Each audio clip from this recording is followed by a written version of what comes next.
Yo, what's going on, guys? It's Dude here, and today we're back with the first setup video for Gran Turismo 7 on my YouTube channel. Now, obviously, as you can see in the title, we are doing the Aston Martin DBR9 GT1.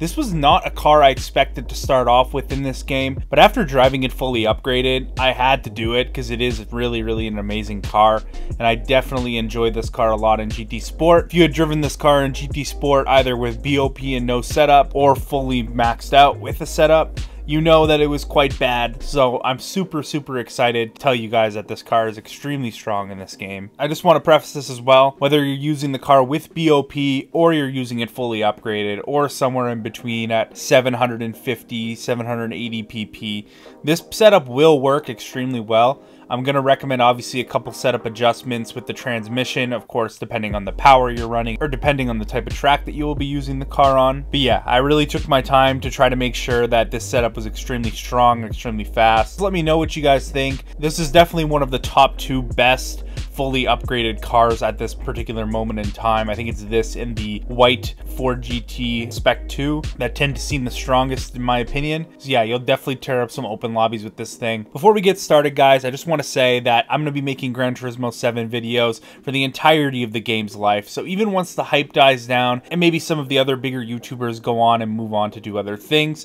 I will still be making videos here on the channel. So that's why I think it would definitely be worth it if you click the subscribe button as well as the notification bell so you don't miss an upload. As well, leave a comment to talk about your thoughts on maybe the setup and or the video. We'll greatly appreciate that. But without further ado, let's get into the setup. So here we are in the Aston Martin DBR9 setup. Obviously, you can tell the setup philosophy is quite a bit different from Gran Turismo Sport. I'm running the car quite low, especially in the rear. I'm running it all the way down.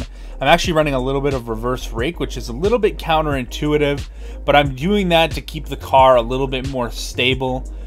This car definitely has a lot of on-power oversteer at lower speeds, and even though I sacrifice a bit of my cornering by putting the front ride height up, it does help in the traction area and the consistency area, and I really do think that setting your cars up to be consistent is going to be the play over a longer race run. Now, if you are running this car with lower power, you may not have the same traction issues I'm having with 800 horsepower, so moving that front ride height down a little bit may actually be advantageous as you get a bit of your high-speed cornering back, as well as the car is more controllable just inherently because you have less horsepower. As well, I'm also running a pretty long transmission on this particular build because Trial Mount has that big long straight down the backstretch, but you definitely could run something a little bit shorter if you're running, again, less power and or a track doesn't have as much of a top speed zone, so you can definitely get some closer gear ratios. Now, the max horsepower cars in this game have 100 more horsepower and are definitely noticeably faster on the straight than they were in Gran Turismo Sport.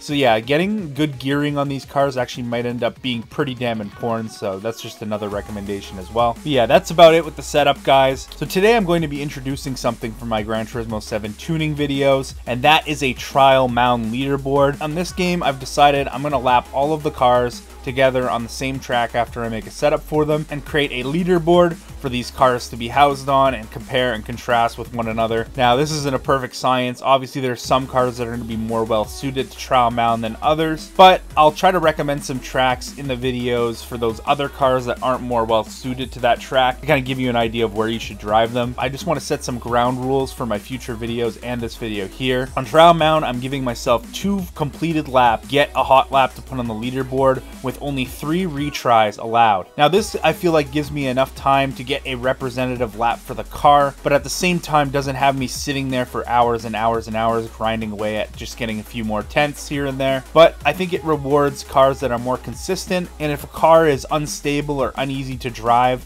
that could end up being representative in the final lap time, which is a fair trade-off to any car that's extremely fast but is on a knife set. But yeah, guys, without further ado, let's get into this trial mount lap. Alright guys, so here we are coming through the final chicane here on Trial Mount.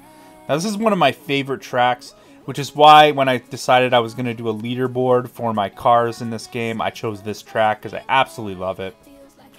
Coming down the straight with the DBR9, getting ready for turn 1, turning in, definitely getting in on the inside curb, but not getting on there too much so you don't hop. Bit of a elevation there. Everything on this track comes at you really quick in the first sector. Braking hard, turning in late, just to stay nice and low. Most people like to go all the way to the outside there. I like staying low there. I don't know if it's better or worse, but whatever. Coming through this corner here, really important to get a good exit here and set this up nicely for this part of the track.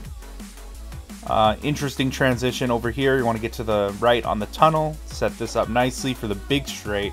And this straight's even bigger than it was in Gran Turismo 6 or previous games. So getting a good exit onto the straight is extremely important when it comes to getting a good lap.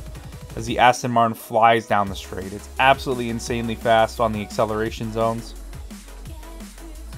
Hard on the brakes again, coming into second gear.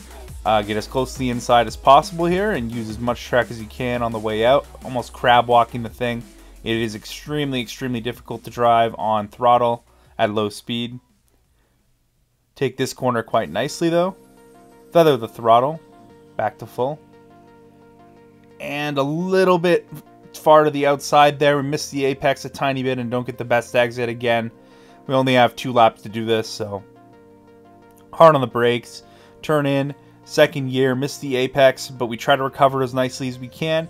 Get a little bit of a shortcut going there on the final part of the chicane and get a good run down the straight. Again, the car accelerates very, very well. And a 142.608. Now, I can tell you guys, this is probably going to be extremely fast, and this lap might hold up for a little while until the Ford GT gets a hold of it, the Spec 2. But yeah, this lap is extremely good, and although there's no reference for it yet, it is first place on our leaderboard. Yeah, so that should be definitely a tough benchmark to get to, for sure. The Aston DBR9 is an absolute weapon in this game.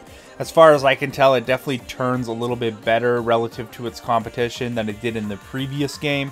In general, cars handle a little bit worse in this game than they did in Sport, just due to having less traction and more realistic physics. Also, from the dealership, you can't lower the weight of these cars anymore. So a lot of these cars that are going to be extremely good for fully upgraded racing are going to be the lighter ones. Again, the Ford GT and the DBR9 are both extremely, extremely light. I don't know if this is going to be the absolute best car. We're definitely going to encounter some surprises for sure, as I'm going to be tuning all of the GR3 cars and probably all the race cars in this game at some point. I really hope you guys enjoy the setup and or the video.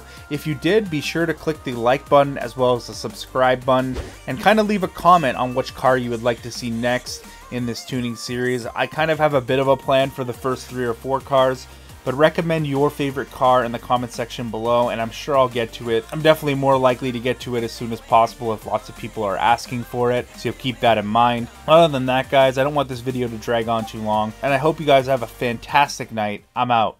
Peace.